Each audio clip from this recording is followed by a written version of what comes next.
Yep. Defeating his good friend, Sheen Sarani.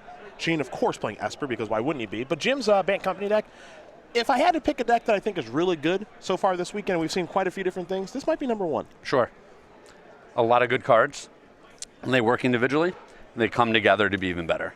Now, Jim's going to start off with a Lumbering Falls. You see Chris is going to start off with a Fortified Village, Reveal of Plains, and now an Oath of Nissa. So what is the green-white tokens deck that Chris is running? Well, let me tell you. He's got a weird creature base here in Thriving Inspector, Elvish Visionary, Hangerback Walker, and Scion Summoner. And then he goes big with Gideon and Nissa to be able to make some +1/+1 counters. Yep. Some removal in Declaration in Stone, which is a very popular card this weekend. Oath of Nissa to be able to find what he's looking for. That just found a Thriving Inspector. And then 4 copies of Secure the Waste. You skipped a significant card in there. Oh, did I? Oh, yeah. Tell us a little bit of his mana base here. Oh, okay, so he's got some green-white dual lands in Canopy Vista and Fortified Village, 7 plain, 7 forest. That's it. There are no copies of Westville Abbey in his deck. Except for your line. Except for the 4 that are in his deck. Yeah. And he might be the best Westville Abbey deck in the tournament. Yeah, that's a pretty significant card for his deck here. Sylvan Advocate for Jim on his second turn. For Chris, it's a Hangerback Walker for 1. This deck, when you take a look at the deck list, it feels like it might be a little bit disjointed, I suppose. But I imagine Chris has gotten quite a few wins with large Secure the Waste turns on the end step into, maybe I already have a Gideon on the battlefield, or I have a Nissa, play one of the other ones, and all of a sudden there's a lot of 3/3s attacking. Yeah, I mean, obviously Declaration in Stone seems like a great card in the format to fight these token strategies. But if you're casting Secure the Waste at the end of their turn, and you've chipped away for some damage earlier in the game, sometimes that can just close out the game by itself. So it looks like he's just trying to build a big swell into one turn and perhaps make a Westvale Abbey transform into Ormondal. We'll see how this particular game does play out. And, of course, the entire match, as Jim is going to play a forest as his 3rd land. Colors not appear to be an issue for the 2015 Players Champion. And he's got a Bounding Crassus in hand. He will play the Bounding Crassus and tap the Hangerback Walker, maybe trying to choke a little bit of Chris's mana by making it activate that, but he had no interest. So now we head back Chris's way. He'll play a forest for his turn. The follow-up here is a Scion Summoner. That's going to bring a Scion along with it. Limited Superstar, maybe seeing a little more playing constructed, I think, than we expected. 2 creatures for 1 card. Yeah. It's fine value. To Davis, we're going to go. Bounding Crassus, Sylvan Advocate, 3 lands on the battlefield. He'll take a draw step here for his 4th turn.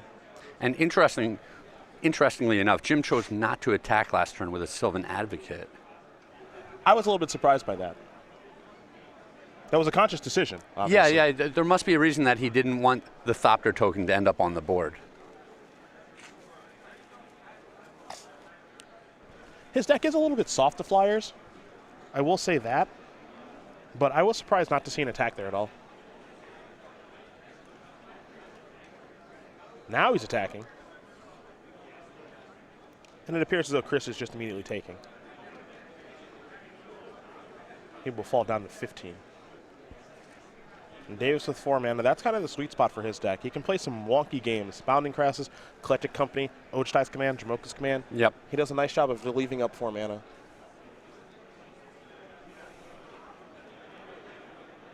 But what does he want to do is the question. Yeah, we don't have a real good look at Jim's hand right now, but ideally, he wants to play the Collected Company on turn 4. So if he's not passing the turn, I can't imagine that he has it in his hand. He's already started reaching for some mana, so it leads me to believe he does not have Collected Company. I think we're going to see a Jace Friends Prodigy, a Duskwatch Recruit, and a passing of the turn. So we head back Chris Andersen's way, and he'll take a draw step.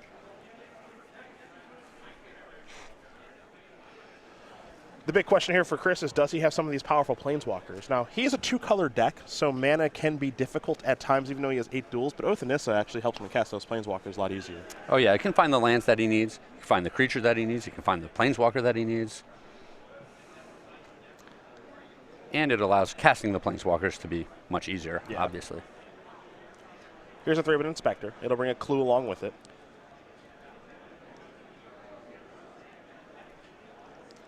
You see Chris's hand, there's a lot of lands over there and a copy of Secure the Waste. And you have to imagine that's the game plan. A big Secure the Waste, and then some sort of Crusade effect, or an activation of Westvale Abbey. Yeah, it looks like Chris's deck has the ability to gum up the ground for some amount of time, but not forever. And Jim's creatures are all going to be bigger as the game goes on. So Chris needs to find a payoff card before he falls into the situation of just chump blocking over and over. Jim going to take a look at his hand. We've talked a couple times this weekend, and I'm sure we'll do it again today, about how Jace is still good, but nowhere near as good as it used to be. It's a little bit slower. Yeah. I mean, Jim has played 4 turns this game. There is not a single card in his graveyard. We wouldn't have seen that in the old format. No, there'd probably be 3 fetch lands in his graveyard by now. Well, we'd probably still be shuffling decks on turn 2. That's true. Yeah. That's true, yeah. We wouldn't have even made it this far. 5th land here for Jim. Here are the attacks. Keeping it aggressive. Yep. And Dramoka's Command kind of has to be in the back of Chris's mind. See Jim's hand a little bit. Did not appear as though there was a Dramoka's Command there just yet, but as you said, he's got to be cognizant of that a little bit. And see if Chris wants to make any blocks here at all. He's got a lot to think about in this situation. Camera on Chris, please.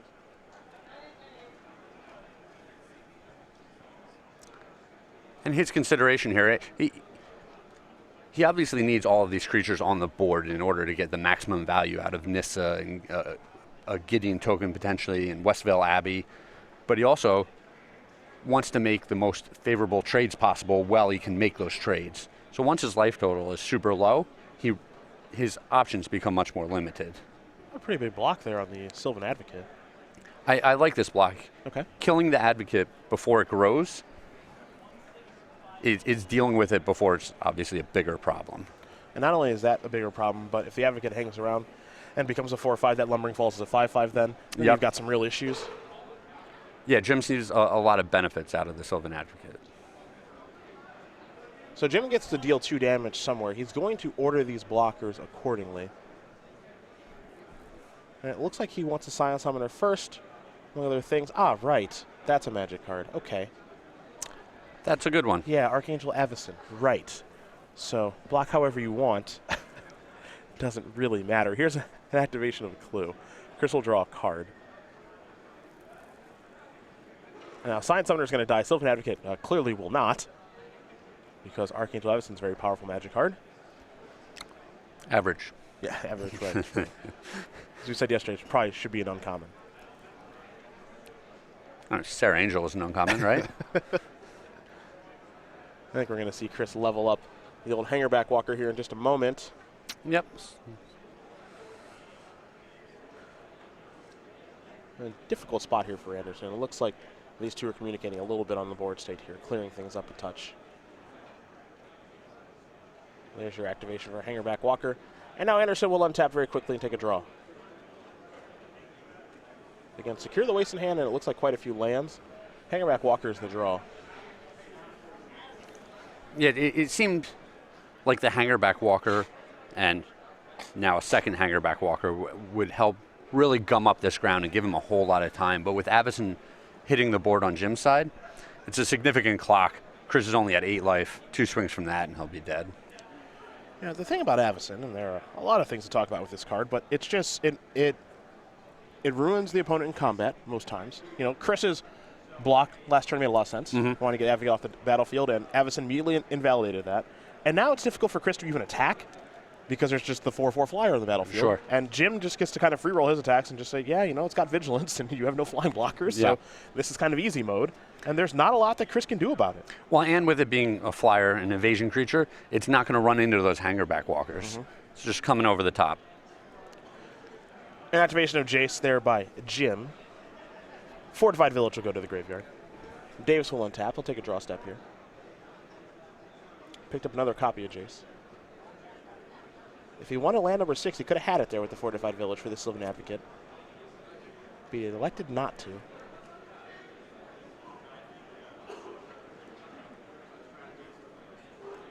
Avacyn is currently a 2-turn clock, so Jim can play it pretty safe here. There's not a ton for him to worry about at this stage, it feels like.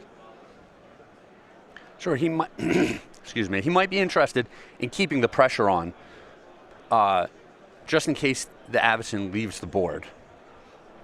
So if his opponent has Declaration in Stone or something along those lines, he might want to kill the Hangerback Walkers while they're still little. Sure, that does make sense. Because if the Avacyn gets killed and Jim has to fight through the ground, dealing with some 3/3, 4/4, or 5/5 Hangerback Walkers is a giant nightmare. The draw for Jim off of that Jace, you see him discard another Jace, was the very powerful Reflector Mage. And so what I think Davis is trying to figure out is there a way I can Reflector Mage something in order to get you dead this turn? Yeah. Or at least cripple your board. Yeah, I expect him to attack with just the Avacyn. Okay. But there are considerations for other attacks. And it is just Avacyn right now for the 2015 Players Champion.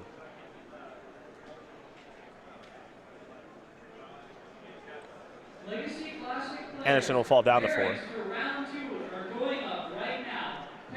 Yeah, the interesting thing about Avacyn, I think, outside of it just being an absurd card, is I think you try to get yourself in situations where you get it to transform to deal maybe the last 3. And we haven't seen that situation come up very much, but I imagine, as players play more with the card, they're going to figure out ways to make certain attacks where, well, it's lethal if you take it, or it's lethal if you kill one of my creatures. Sure. I mean, we see just how good it is just as the 4/4 that has the indestructible effect when it comes into play. We haven't seen it flip that many times, and it's still a spectacular card. Yeah. To Chris Andersen, we're going to go. He'll take a draw step here, and he's going to concede the game because he cannot beat the mythic Archangel. As Jim Davis is going to win game number 1 here over Chris. Bant Company up a game over green-white tokens. Both these players 8-1. They're going to their sideboards, and we will do the exact same thing. We will start with Chris Andersen, who has his Archangel Avacyns in the board, all 4 of them, along with 2 copies of Clipwings, 2 Dramoka's Commands, 2 Silk Wrap, 2 Evolutionary Leap, 2 Surak the Hawk Caller, and a Dragonlord Dramoka. Craig, what do you like here? Well, he just lost to a big angel, so the Clipwings seem like an easy addition. Looking at the list, we know that Jim Davis isn't playing that many flyers, so it's possible that Chris brings those in and they get stuck in his hand. But the Archangel Avacyn is such a powerful card that probably have to bring the Clipwings in just as the insurance policy, even if there's the chance to get stuck in your hand. Well, do you want to go the Clipwings approach, or do you just want to go the Archangel Avacyn approach? Bring in your own Archangels. Yeah. I think that's probably not what Chris wants to do in this matchup. Okay. I think there are 4 of them in his sideboard for decks that are trying to kill all of his creatures. So a deck with Radiant Flames, a deck with a Wrath of God effect. Okay. That's his counter to those types of decks. Other side of things here for Jim. He's got a Tireless Tracker. It was very impressive for him yesterday, the one that he does have in his main deck. A Den Protector, a Hidden Dragon Slayer, 2 Lantern Scout, 2 Declaration in Stone, 2 Invocation of St. Traft, and No Size Command, 2 Clipwings of his own, and then 3 Negates. Yeah, Jim's deck lines up pretty well against his opponent. I don't expect a lot of changes, but definitely these Declaration and Stones are going to come in. If a situation comes up where he has to tussle with a Hangerback Walker and a whole bunch of Thopters end up on the board, the Declaration of Stone is just obviously the cleanest answer for that problem. It's interesting.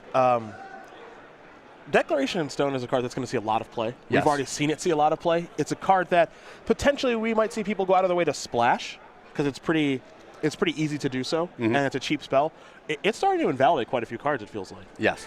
I think a Hangerback Walker, it exiles, so you don't get the Thopters when it dies, and then if they do get a bunch of Thopters, you just get to kill them all with no punishment. Yep.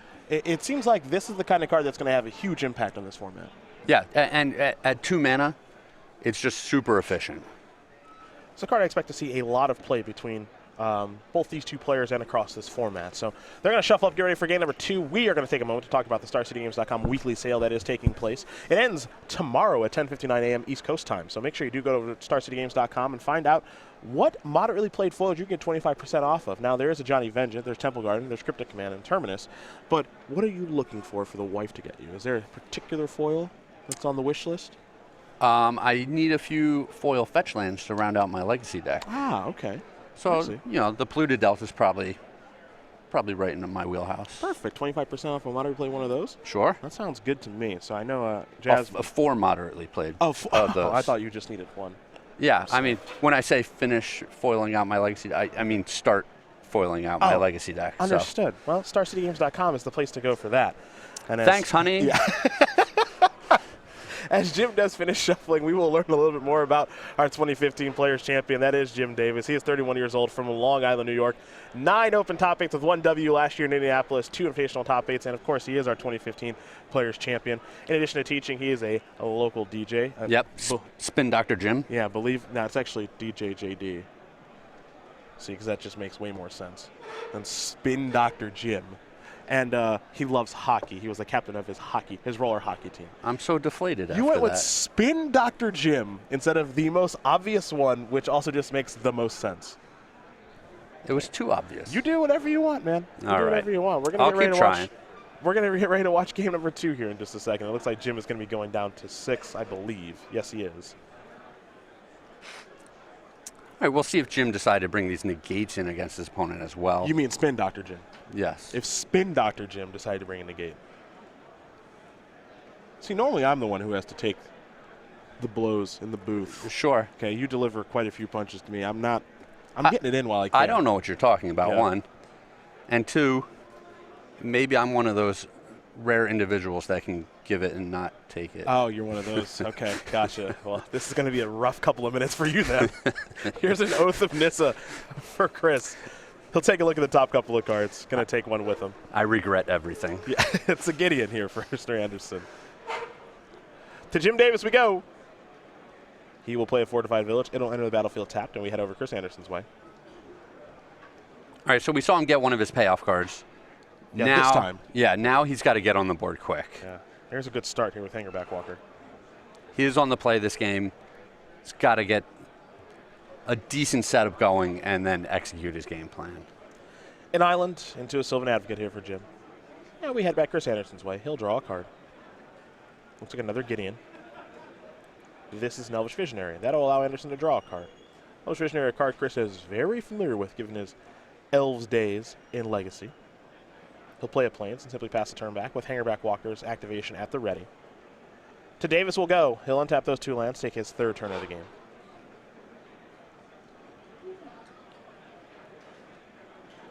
And there is a forest.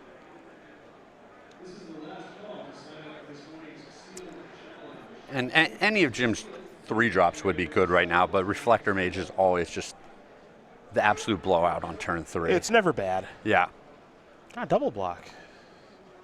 Activation. All right. We're going to go with some tokens. Yeah. But again, as we mentioned, Declaration in Stone does such a nice job of clearing these up. But I think Jim has realized that he just wants that Hangerback Walker off the battlefield. Doesn't want that basically stopping his progress. Yep. An Oath of Nissa here from Chris. And we see that Chris has brought in his Archangel Avacens. So he's using those to fight his opponent's Archangel Avacens, as well as to protect his creatures in combat. And it's another threat from the air. The interesting thing is, did Jim bring in his own Clip Wings out of his sideboard? He knows that his opponent's on a dedicated token strategy, which Ormondal is a big part of, and Clip Wings is a very clean answer to that card. It is, but it's also the issue, right, is the Thopter tokens, because Yes. Clip Wings has sacrifice a flying creature. Yep. So how good is Clip Wings? In reality, it's horrible right now. In other situations, it might be the best card he could possibly have. You see Chris play a Nissa after combat. I think we might have a plant token on the way here for Andersen. Yep. And Chris knows that Jim passing on turn 3 means he's probably got a Bounding Crassus in his hand. Yeah. That's why we saw the Elvish Visionary stay at home. Which is smart. It's not worth the 1 point of damage for all the bad things that could happen. However, Jim is going to negate that Nissa. I think that's a difficult decision there for Jim with the negate because he knows that Chris has a Gideon. Yeah. So do I want to take care of this Planeswalker? Do I want to take care of probably the Planeswalker that's coming next turn? Sure. Which is the better of the 2. He decided Nissa was worth countering as he'll play a Prairie Stream. And we nothing to do with 4 mana. Yeah, nothing. In this format, it's so tough. 4 mana pass, you're screwed. 5 mana pass, you're in trouble. Yep. Yeah. It's just really tough to watch a player like Jim Davis have nothing to do with that mana. His deck just didn't help him out. Yeah. For Chris Andersen, it's land number 5. And Thopters will be coming in. And again, Jim clearly with nothing, just has to take the damage. And now Chris, he's stuck. He's got nothing. Yeah, this is just unfortunate. Yeah, you would think that Gideon, I don't know what happened to that, but it must not actually be in his hand because he has nothing to do with 5 mana. So Jim, apparently he does have something to do with 4 mana. He'll cast a Collected Company. That's rather fortunate. And he's found 2 creatures in Reflector Mage and the Duskwatch Recruiter. Reflector Mage will take care of one of those tokens. And now Davis will draw. Evolving Wilds.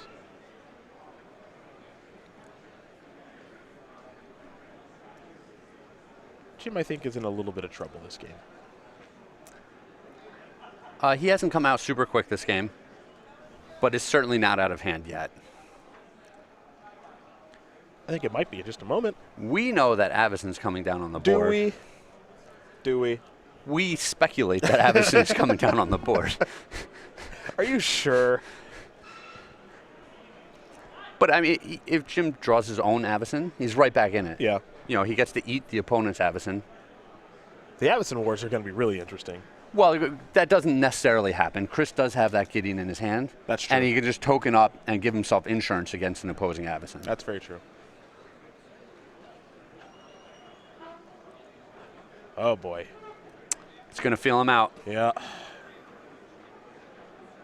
All right. Archangel Andersen is here. Oh, we might see Bronton Crassus tap it down.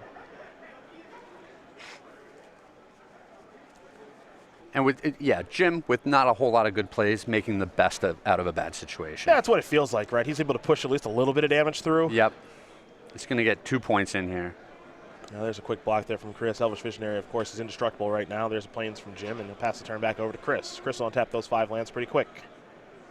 Take a draw. I think that might be 3 Gideons, at least 2 over there, and there's a forest for the turn. Oh, the other card, Secure the Waste. Average hand. Yeah. Yep. I can see why Chris is 8-1 now. Makes a little more sense. A lot of powerful cards. Yes. Planeswalkers, Angels. Hey, man, white's no joke. 1/1s for 2. White is no joke. The trick is to figure out what color to pair it with, or colors, I suppose.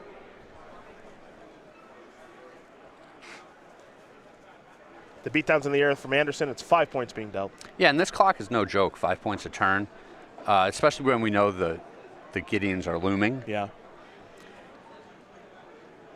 Now, what's going to make this a little bit interesting, I think, is how Chris wants to play the rest of this game. Now, he's going to start by playing a Gideon. And the reason I say that is because does he want to show Secure the Waste? Jim hasn't seen it yet. Yeah. I'm not convinced Chris needs Secure the Waste to win this game. No, I expect this game to be closed out without the Secure the Waste. Okay. And that sort of hidden information is actually a pretty big deal if it does come up. There's some value there. I mean, Jim's no rookie. Of course. So I think he's going to know when he sees all these token effects and these planeswalkers that have glorious anthem effects. He's going to know that there's probably some amount of Secure the Waste on the other side of the board. 3 mana. Tireless Tracker, Evolving Wilds. Clue on the way. Good, but not great in this situation. Yeah. Jim's going to search for a basic with that Evolving Wilds to get another clue. Yeah, trying to figure out where Tracker is at its best, I think, is going to be a fun experiment for people. Mm-hmm. In certain situations, like we saw against Shaheen Sarani, it was unbelievable. Yes. In situations like this, it's just a little bit too slow. Sure, but it's still a 3-mana 3/2. He didn't have to invest a whole lot of time into it. Yep. You know, there's very few creatures that would have been really good in this situation. It's true. And having a card that can be so high impact that can be found off of Collected Company is pretty great. 3-minute Inspector, the draw here for Chris. So now we get to see if Chris wants to start battling through this ground a little bit with Gideon, if he just wants to make a token and open up his other Gideon to be played. Well, here comes that emblem. So Andersen's going to give all of his creatures +1/+1 permanently. And now the question is it time for maybe another Gideon emblem? There's a land. 4 mana. I think this question's being answered right now. Give me another emblem. I love it. Yeah. Play one way. Oh, I showed up with multiple emblem tokens here. He's ready for this. Yeah. Beatdown's in the air. 4, 5, 6, 7, 8, 9. Davis is going to fall down to 2. There's a Thraben Inspector. And Chris has put himself in a position where even if his opponent draws Archangel of Andersen, they're still lethal on the board. Yeah. You know, by double tokening that turn and putting his opponent to 2, the Thopter represents a lethal attack next turn. Yeah, Jim found a Reflector Mage. Reflector Mage could bounce the Archangel Avacyn, but as you mentioned, the Thopter is still lethal. Yep. So to get the job done. Chris Andersen ties things up against Jim Davis. Green-white tokens ties it up against Band Company. It was well played by Chris there. Yeah, I like that. You know, the other thing that I like about that particular game is just not showing Secure the Waste. Yes. I think that could play a huge role in this third game. As you said, Jim is no rookie, but, you know, how many copies does my opponent have in their deck? We know that Chris has 4. He's got the full amount of Secure the Waste, and that's a huge proponent of his deck, but Jim hasn't seen it yet, so it might not be on the forefront of his mind. But I can't imagine he didn't bring in Declaration in Stone. Of course. And we saw the negate that game. So Jim's deck has already sideboarded in the cards that he needs to beat a card like that. Yeah, it's certainly not the end-all, be-all. Sure, it's more, does Jim know that he might need to play around it at some points in the game? Both players going back to the sideboard. We'll take a look yet again. You saw Chris bring in Archangel Avacyn. Not sure if he brought it in the full amount, but we know at least one is in there.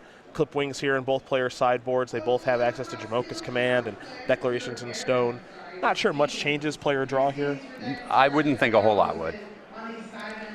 But both of these players, being veterans, they'll do the sideboard switcheroo where they pretend like they're adjusting their decks.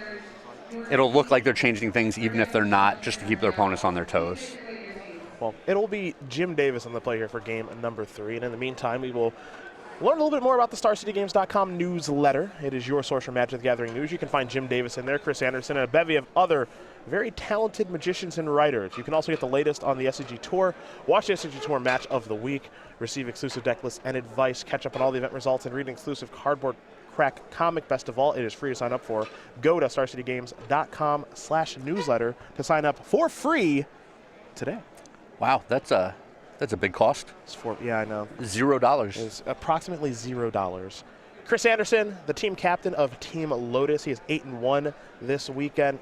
It's been a tough start of the year for Chris. You know, he's got very close to qualifying for the Players' Championship last year, which of course Jim won. And he said, you know what, I'm going to try again, but I want to do it with some teammates this go around. So he and his team, with Andrew Tencham, Kent Ketter, and a bevy of other wonderful players, Jacob Ball, who's won an Open this year, they've been making a name for themselves on the SCG Tour. Well, it's always easier to do it as a group. When you have a lot of talent around you and each person can contribute a little bit where other people may be lacking, it makes everyone better. Yeah, and the teamwork for these guys has been pretty impressive. Andrew Tencham within the top 3 right now on the SCG Tour leaderboard. It looks like he might be headed to the Players' Championship and qualifying early, and I know that Chris and Kent and Jacob and the rest of the gang, they want to get it out of the way.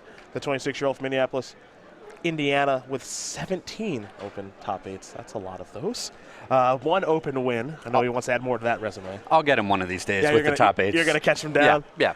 And he started playing Magic at the age of 4, so whenever you do watch Chris play, sometimes you'll see some older lands in his deck and some older cards because his dad taught him to play many moons ago, obviously. That's a little bit of experience that he's pulling from. Yeah, so he's actually got like, you know, like some parents have like old records and old various things. Like my dad has a million old comic books. Sure. Chris's parents have like old Magic cards that he sometimes uses in his tournaments. So I remember one of the tournaments he top 8, I think he actually won with a Tesserator deck. Like his dad just had the Transmute artifacts.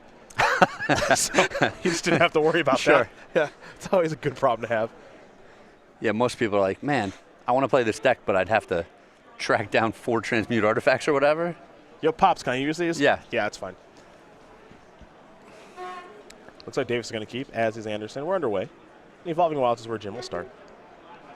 Westville Abbey, the draw. Now, that's another card that we have not seen yet. Yep, first appearance of that. Yeah. That'll be Chris's first land. Jim will sacrifice the Wilds for a Plains. And potentially Jim did go and change his deck a little bit after seeing Archangel Avacyn in Game 2 and knowing that Westville Abbey is probably looming for future games. Maybe he did bring in the Clip Wings. Yeah, it's interesting because you're just kind of playing. Well, it's week 1. You're obviously playing a guessing game. But given what Jim has seen from Chris, I'm sure he's just like a little unsure of what's going on still. It's not 100% clear. Sure. Like, I would say the last game, and even the last 2 games, he's just played as kind of like a green-white mid-rangey deck more so than a token deck. Well, we have seen some cards out of Chris's deck that wouldn't show up in a normal mid-rangey deck. Okay. The Scion Summoner. That's true. That could be a deck. Yeah, some of these cards are big tip-offs. Yep. Even the Thraben Inspector, not going to show up in most mid-range decks. It's a port town. Revealing an island there for Jim. Sylvan Advocate comes across for 2. Andersen falls down to 18. And the big follow-up is a Duskwatch Recruiter. To Andersen we go for his 3rd turn of the game. He does have a copy of Secure the Waste in hand. Looks like a Declaration in Stone. And he just drew an Angel off the top. Good Magic card.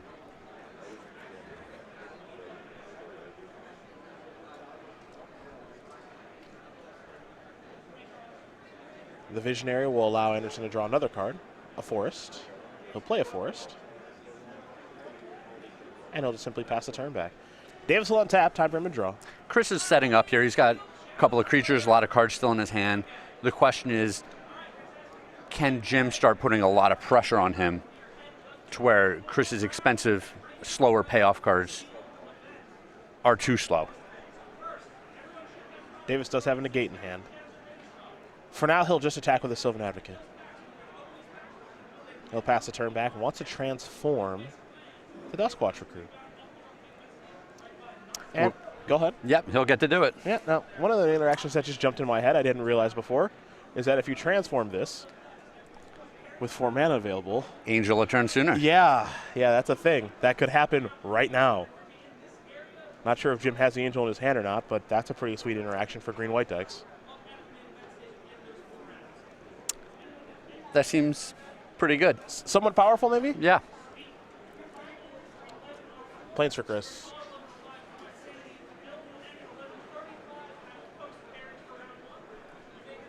Now, you mentioned it's a lot of setup so far.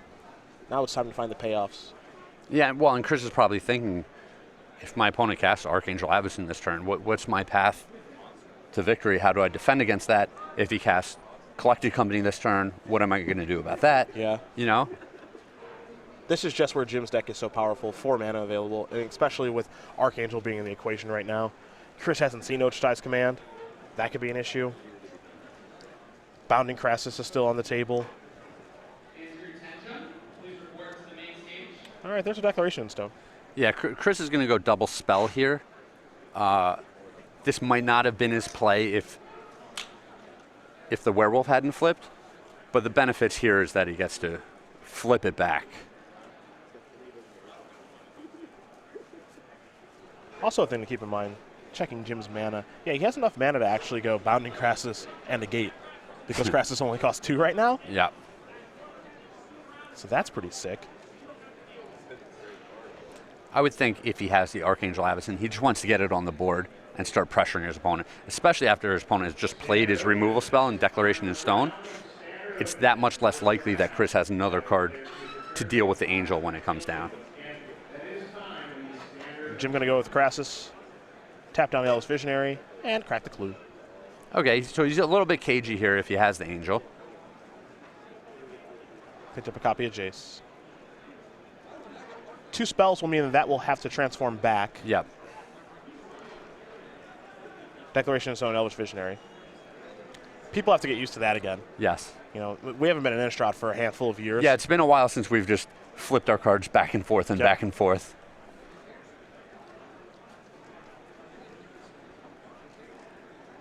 Jace, Den Protector, another Duskwatch Recruiter. In Jim's hand. No Collected Company, no Archangel Avacyn yet. The negate, like you said. Yeah.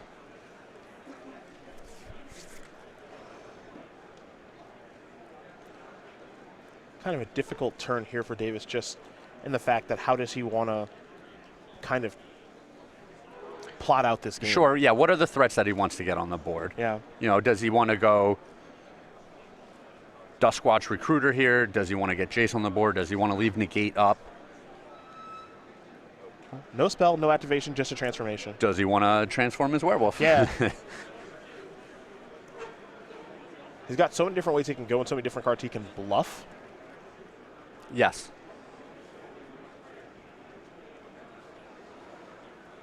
There's a Forest. That's land number 5. Ah, yes. Oh, man. The classic.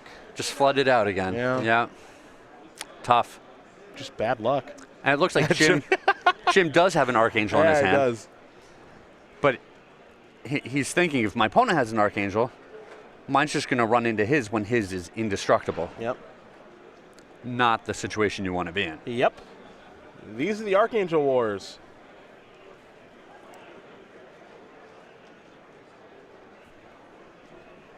I feel like he's not forced to cast it, but it almost feels like he is. Yes. Because then what else is he doing? Exactly, yeah. Giving Chris a free turn, allowing Chris to basically time walk him where he didn't cast any spells. He's not going to be able to attack next turn into an Archangel Avacyn. Feels like he has to advance his board. It's a 4-mana Archangel now. Yeah, and Jim kind of reluctantly comes to the same conclusion. Yeah, the thing is, with Archangel Avacyn, it reminds me kind of like a Trick and Limited right now, where it's like, yeah, you don't really get as much as you want, Yeah. but like you still do it. Yes. You know, you still just cast it. Yeah, everyone's going to play around it because they have to, Yeah, but you still put them in your deck because it's so darn good. yeah. In that spot, I think, Jim, you still have to just cast it, get your 4/4 out there. But now this is the part where he has to be careful because, as you mentioned, Chris passing with 5 mana, such bad luck, but Yeah. not really at all. Yeah, a lot of air quotes there. Bad luck. Here's a Jace that costs 1 mana. That's pretty sweet. See if Jim wants to play 2 spells this turn. Evolving Wilds is the land.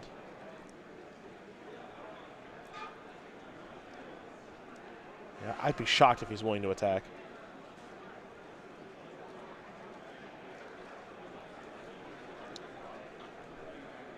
Yeah, I don't think he's willing to attack. Sure, and Chris Andersen has the option here to cast the Secure the Waste instead of his own Archangel of Avacyn, Yep.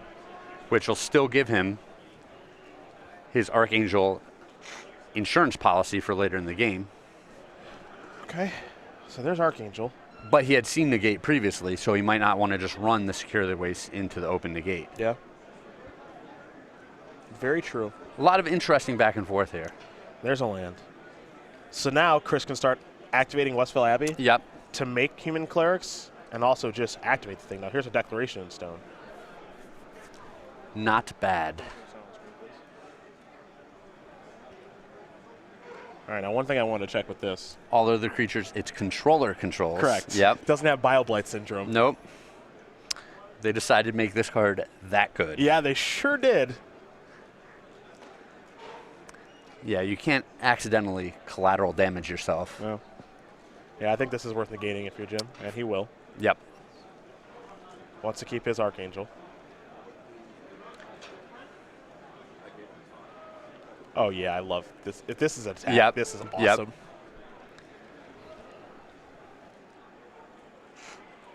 Go ahead. Block my Elvish Mystic. Yep. So, please. So let's get a look at the back of Archangel of Avacyn here. Avacyn the Purifier, I believe. Now, when this transforms, it's bad news. So all of Jim's little creatures are going to get swept up by this card if it transfers, as well as Chris's. Yes. But Chris has the Abbey and a Secure the Waste in his hand, so he can get back onto the board pretty quick. And what he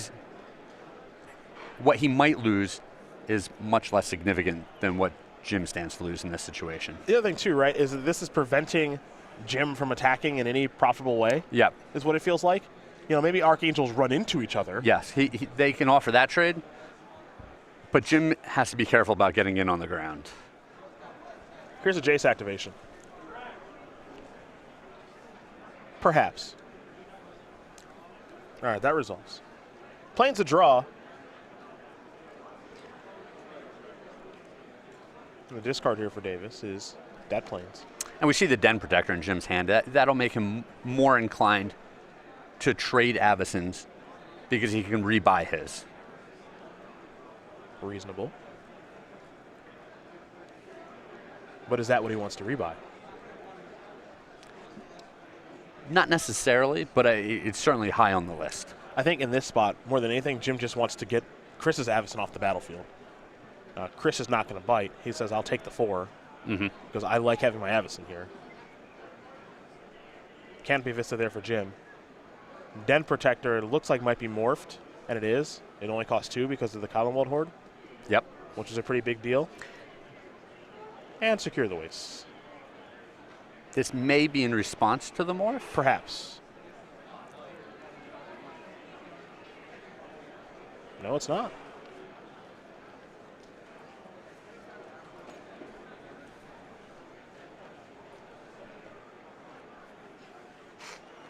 Hey, I just realized something. We might not see a whole lot of attacking going on. I just realized another combo. Do tell. So you activate Westville Abbey. Yes. That means creatures have died for Archangel Andersen. Yes, that's not bad. Then you have a 9/7 monster that has all the text, and then your Andersen has transformed as well. Yep, sweeping up the opponent's board. Yeah, I think this is going to be kind of hard for Jim to win Yeah. now. So, hey, Westville Abbey has transformed for the second time. Harlan did it yesterday. Yep. For Ormondal, Profane Prince. Another average card. Perhaps this is how Chris is 8-1. Kind of a free attack here. Yes. Give This the business. seems like a good situation. Yes, it does. 9 life, is that good? Gaining 9 life? I think he would like to go to 18. It would be a tie game then. How about dealing 9 damage? Is that good? Then it would not be a tie game. Yeah. No longer be a tie game. I suppose Jim could chump block with his Archangel Andersen. Yeah. That's an option here. I put this mythic rare in my deck to chump block. Yes. Yeah. I had a feeling you did. The player's champion is in a lot of trouble. Jim just kind of shrugged and took the damage there. Yep. What the heck am I going to do? On the end step, Jim may have some effects here. It might be Unmorphing Den Protector. I'm not sure. Yep, but that'll take some green mana. Yep. It's going to untap, and there will be a trigger on the stack. Oh, Jim can have a response by activating his Jace to transform that. It's a good start, and Yeah. it's going to give Jim one more card to look at that he could rebuy with the Den Protector. Yeah. In the off chance that maybe he found an Archangel Andersen, he could save his team by giving it all indestructible, but it does not appear as though he did. And one of the things that's a little humorous here is that the Archangel transforming and killing some creatures is going to force the other Archangel to transform. Oh, Well, but it'll transform the following turn. Yes. Correct, okay. Not at the same time, but Yeah, yes. They're triggering off of each other. These two angry angels Okay. making each other upset. Yep. This is the first time we've watched the Andersen Wars. Yes. Kind of cool, actually. There's a lot of play to them. Yeah. You have to think about it a little bit before it becomes apparent what's going on, Yeah, what you the definitely do. ramifications are going to be. Yeah. So Chris's Archangel Andersen is going to transform, and it'll deal 3 damage to each other creature and each opponent. So a lot of Jim's stuff is going to bite the dust. Jace is going to fall down to 2 because Chris is going to redirect, and now Jim will draw for his turn. Picked up a forest. Jim wants to read Andersen the Purifier. That's funny. He could have just picked up his own. Yeah. What does this card do? How am I supposed to beat Ormondal? Yeah, that's the real problem.